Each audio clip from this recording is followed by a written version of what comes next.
Welcome to IlliniGuys Halftime Live. This is Mike Kegley. We'll have Ked Prince jumping on in a moment or two. Certainly, this was an interesting one at the half. We found out that indeed, we heard earlier in the season people said, well, Purdue looked bad one game and they're not they're not going to be as good as what we thought they would be. And quickly we find out that when you're dealing with college kids, they've got to play different teams. And if you had read the Brad Sturdy preview in IlliniGuys.com today, he talked about the opportunity to have a little bit of a letdown when you have the Texas Tech victory and Alabama the next game up on Wednesday.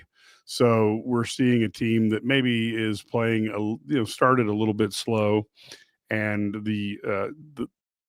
the zone defense has caused a little bit of problems for Illinois. Let's roll through some of the stats here at the half. Colgate is actually out shooting Illinois 41 to 35 in terms of percentages, something that you're probably not going to expect out of the Colgate team. But nonetheless, they have done quite well there. Colgate is 12 for 29, Illinois 13 for 37. And when you look at 3-point percentage, Illinois has done a pretty good job. They have held our friends from Colgate fairly made it really kind of a tough time for them to shoot. Colgate is shooting 22% from the three, Illinois 29. Not a stellar evening for the Illini. Both teams shooting free throws relatively well, 4 for 4 for Colgate, 10 for 12 for Illinois. Turnovers, Colgate 2, Illinois 5. Points off of turnovers, a little bit of a flip from the other night. Colgate has 9 points off of turnovers. Illinois only 2. Total rebounds, Illinois is up 28 to 13.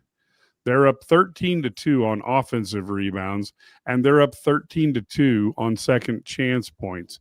Now that's a hustle stat, and that's probably the one thing that Coach Underwood is probably feeling good about. And then of course bench points are 8 to 8. Points in the paint, 16 to 12 for the Illini, and fast break points, 2 to 0 for Colgate, 1 block for Illinois, 3 steals for Colgate, 1 for Illinois, and both teams have 4 assists. Illinois was helped out by a 4-point play with 4 free throws in a row. Don't see that very often. Ked, the Illini look like they are, I don't know if they're sleepwalking, but it looks like that when you play Texas Tech and you got Alabama right around the corner, it's hard to get up and excited to play a toothpaste. It is. And Mike, they're older, they're a veteran group. You would think that wouldn't happen, but they're still young. I mean, it's not pretty basketball, but I would much rather see it tonight than to see it next week. They just look uninspired. I mean, the shots aren't always going to fall. I mean, I just looked at the statistics. I believe you said they were 5 for 17 from 3, and they're getting good looks. They just don't seem to be into the game. And you've had a great week. You've won. You read all the press clippings and all the media coverage, and it's. I get it. I mean, I really and truly do. But it's bound to happen, and it's just you'd rather see it tonight than to see it sometime next week. And, they're still hustling, and I like to see that. I'll tell you what, this is really weird. I know what you're just asking my overall opinion. There's a guy that I really like. I'm starting to like this Jason Jackson's kid a little bit. I'm kind of glad, that Underwood's playing him. He typically always had big men that haven't panned out. I'm not saying he's going to score 20 points a game, but he's a little bit more athletic, and I like his game. I mean, he didn't come in. He only got 1 rebound, but I like the fact that Brad's playing a deeper bench. They're only up by, 11 points, I think. So they'll get it going. I mean, at some point they'll get it going, and I don't care how many they win by, even though they should win by a large margin because it matters now. But I definitely think they'll win. So, Ked, one of the questions that we see popping out here is thoughts on why no Petrovic, and I do think that is something that that people were hoping to see. Any thoughts on that? Well, so here's my thought. I thought for sure tonight you would see a couple minutes, and you still made the second half. There's hamstring injuries are tough, Mike. You know, the listeners out there, some of you guys have probably experienced it. And my first thought was I was frustrated because I'd rather be an ankle or something like that because you can have one bad movement and that whole hamstring could go out. It could go out again or be injured. He can miss another month. So I do think the plan was to play him. And I think, but going next week, you'd want him to get some game experience to go up, you know, when you're going to have to go up against one of the best teams in the country. So I'm surprised that he hasn't gotten in. I know he's closer to getting in.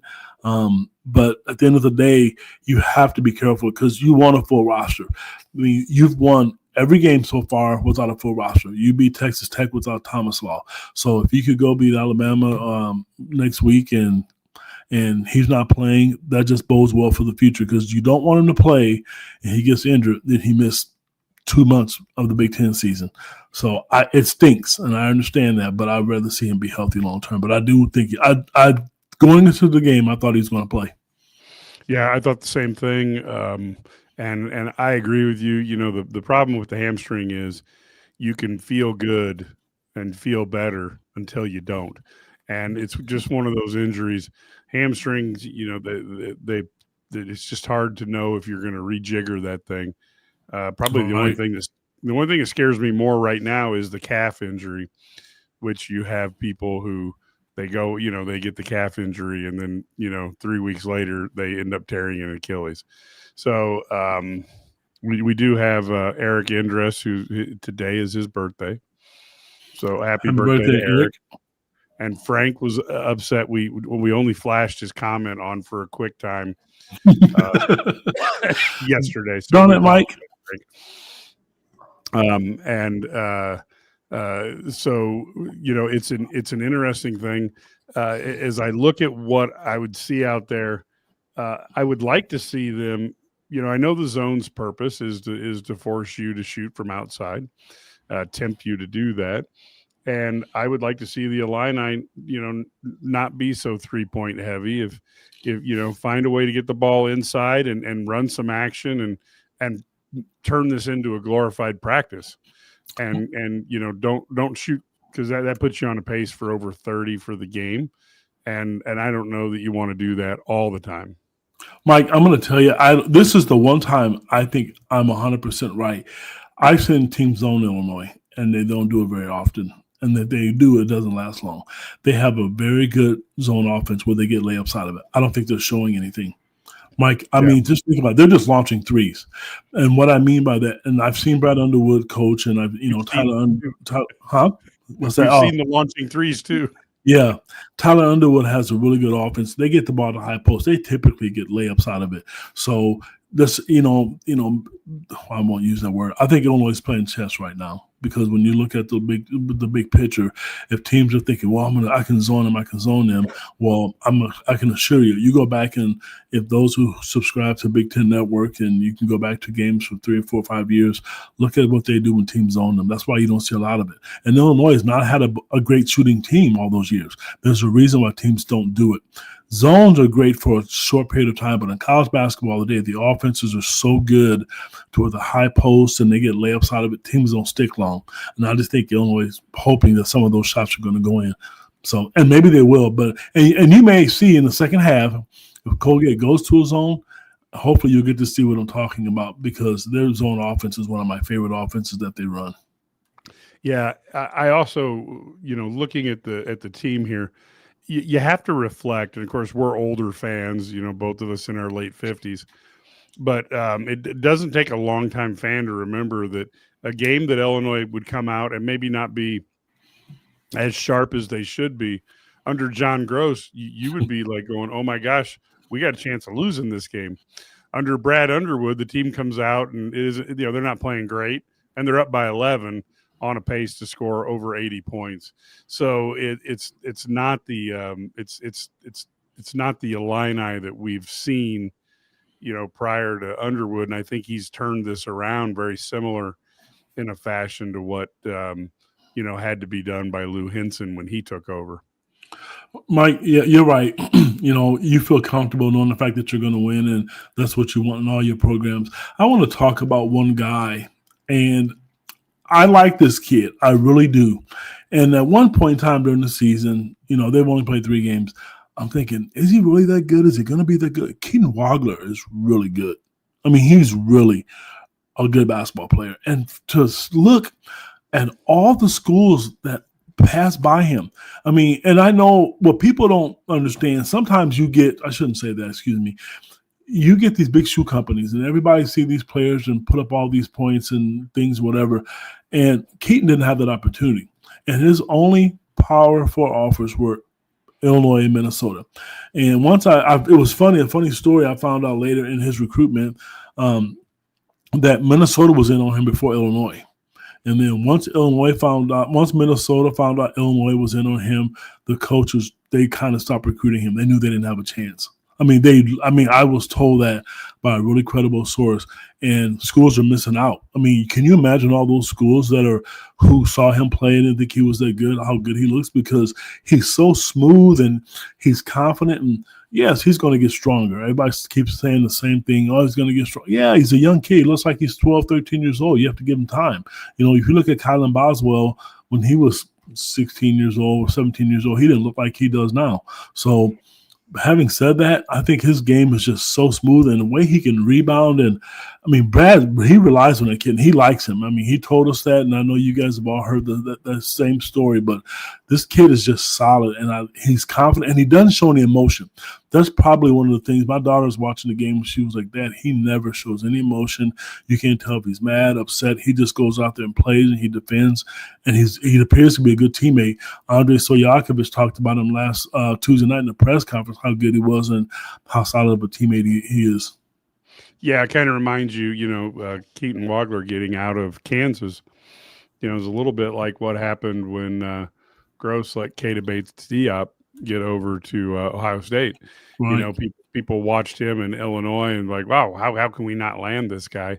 And I got to be honest with you, I'm very happy that Bill Self either didn't uncover that stone or didn't think it was good enough.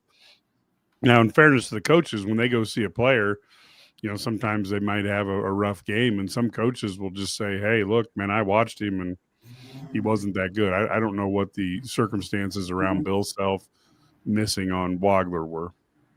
Me either, but I know they got to be kicking themselves. And I'm going to try to find out. I'm going to do some research and kind of see what the situation was. I knew they were starting to snoop around because it's the same thing. Once one school gets involved, the other ones do, and it was too late. I know they were starting to call him, but I don't think he entertained it.